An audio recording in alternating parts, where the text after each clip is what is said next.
What's good, man? It's Hakiim. I'm rocking with Chop Talk today. You know what I'm saying? Got a fresh interview finna roll in. Laboratory, the EP, out now on all platforms. You know, big business. You know what I'm saying? We at my auntie shop, 2D's Beauty. Come shop, ladies. You know what I'm saying? Come get it in. Let's go.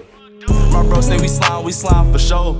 No, I ain't beefing with niggas, they hide in the house and these niggas be hoes. I tell her to keep it a G with a nigga, these hoes be lying the most. And no, I can't give you a feature, little nigga, he send me the bread, I go ghost. Chop Talk TV, this ain't that. You know this big business and y'all know we ain't keeping no scope. Got my dog in here, Hakiim. What up, gang? How you doing? It's good, man. We chilling right now, man. Straight. Sunday and shit, huh? What's been going on for the 2022 so far, man? I know we kind of still in the first month, but how's it been going for you? It's been cool, man. I just been promoting my EP Laboratory, the EP, and doing a few shows to kind of bring that up, build that support. You know what I'm saying? So that's good. I've been on. That's what's up, man. How was your 21, man? Last year, man. How did that year go for you? Man, 21 was rocky. It was up and down, man. But overall, I say it was an okay year. You know what I'm saying? In the beginning, you know, I should go like had some family issues, fell out with a few people and all that. You know what I'm saying? But towards the end, I dropped my EP at a show, and from there on, it's been cool. From there, like November on, for real. That's what's up. That's good, man.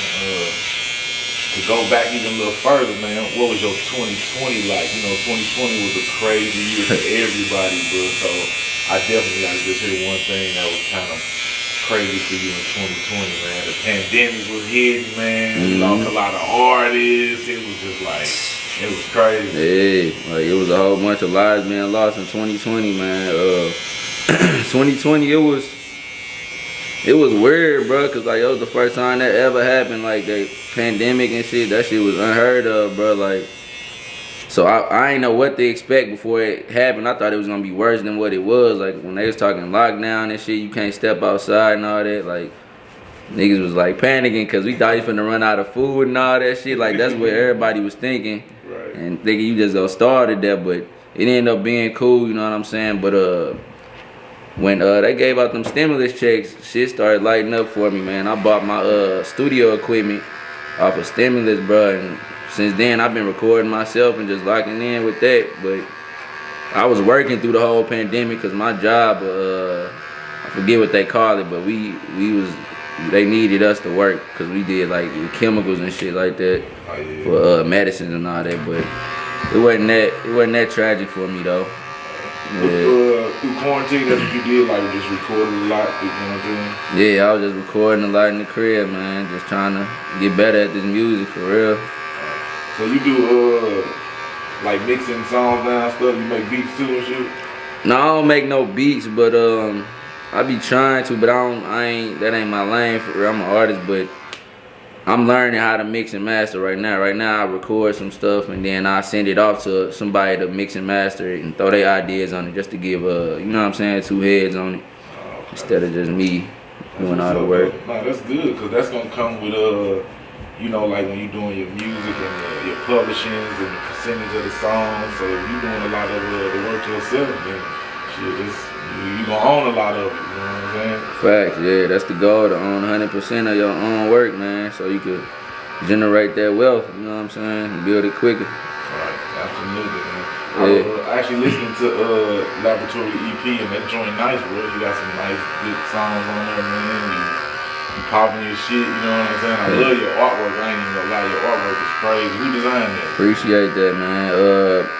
This guy that go by the name of James Foster, I think he on Facebook. I think he just got signed to Lil Baby 4PF to do some of their cover art and shit. So like he coming up, yeah. He do a lot of people in the city shit. So that nigga hard. Get at him. I had him do another cover art for me, which is Detroit type beat.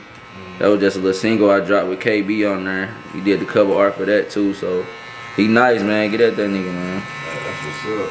Have you linked up with any of our local artists, you know what I'm saying, in the city for us, like doing some music with, you know what I'm saying? Any of our major local artists?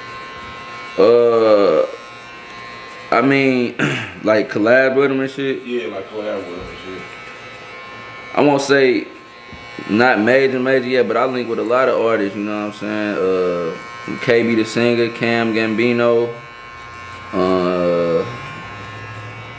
STL Jacob, Asia Marie, you feel me? That's a few, I can't think right now, but I linked up with a few people, man. And we tapped in, got some heat. That's good. That's good. That's important. I feel like in St. Louis, we don't do that enough. We don't link up with a lot of our inner artists, and I think because of the politics, but by you being R&B, you're not in that rap circle drill type, you know what I'm saying? You're in a whole nother different lane. Yeah. But I guess some R&B artists, I think y'all probably be beefing too, you know what I'm saying? I think y'all gonna have y'all little quarrels too, you know what I'm saying? So I definitely like that you looking over with a lot of artists around the city. How you been out of town doing anything with the music? Yeah, man, I've been to Cincinnati with my dog Sauce Campaign, Sauce Boy K. I performed out there and shit, and we got a video out too. It's called Yeah, just Sauce Boy K featuring me and my dog AB. I linked out there. They showed me love. What's the vibe out there? It's a vibe, bro, cause like them niggas they tapped in out there. So like when I went out there and shit, they was doing it big for 420. They had a 420 event. Had hella people show up, probably like 200 to 300 people in this spot. Had performances on there. They bought a little Airbnb and shit, limousine. We was in there drunk as fuck. They was smoking big ass blunts and shit. Oh yeah, that's dope. Is weed legal out in Cincinnati? I ain't sure, bro, to be honest. Them niggas was smoking like it was. Like Colorado? I don't know. I don't even know, bro, to be honest. Yeah, I think they is. If not, they on their way. You know, that's becoming a hot commodity legalizing the marijuana for all the states. You know, in Missouri now, well, in St. Louis, you know, they just passed a law where it's like 35 grams or something. You get a ticket or something. It's almost like 2 ounces. If you get caught with 2 ounces, you gonna catch a felony and shit. So they lightened up on that. Yeah, they lightened up on that. They got to be medicated up, don't they? Nah, it could just be municipal use. You know what I'm saying? Yeah. But don't be having them thumpers with you though either though. Oh yeah. Yeah. See, that was the problem. People was like, man, what if I got my gun and I got my weed? You know what I'm saying? And to be honest with you, they look at that as like protecting the drugs when you got your gun. Yeah. Some weed. So be careful, man, for all the smokers and everybody that's blowing that gas, man, and having their legal pistols. Be careful because you don't want to get, you know what I'm saying, you don't want to get your CCWs taken, you know what I'm saying? Right, yeah. Just having a little something just to smoke on. You might not even be hustling and get pulled over, so definitely be careful with that. Yeah. How long you been doing the music shit? It's going on 3 years now since this year started. Yeah, it's been like 3 years. When should you say you start putting your foot on the gas, taking it serious? As soon as you started, you just started automatically taking it serious? Yeah, well, I won't say as soon as I started, but like a little after. Cause at first I used to be dancing and shit, man, just on some freestyle hip hop dancing. So like I was still doing that plus doing music, so I wasn't all the way into music. I was learning the game or whatever. So you was in the Chris Breeze and shit. Yeah, man, I guess you could say that, but yeah, like that's what I was on for a little bit, and then I got out of that and started really taking it serious about like. Really, once I got my equipment in 2020, cause that's when I like could record whenever. So, yeah. How was that the show at Pops, man, when you dropped the EP, man?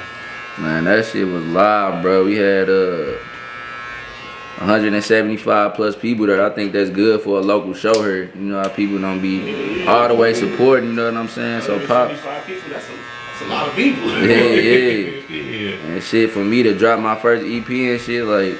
That I was happy about that night, bro. I got to showcase some music, you know what I'm saying, and show off my music, right, and promote my EP, you know what I'm saying. And shout out Frost Money for putting that together, and the other artists that was on there, cause they brought in some people too. I won't say it's all just me, so yeah, that shit was live right there, though, man. What would you say was the most exciting point about that night? Like when they called you out on stage, everybody was going crazy. Like how was that energy? Man, yeah, the reactions to the music, the whole vibe of it, and then like I shot a video that night too.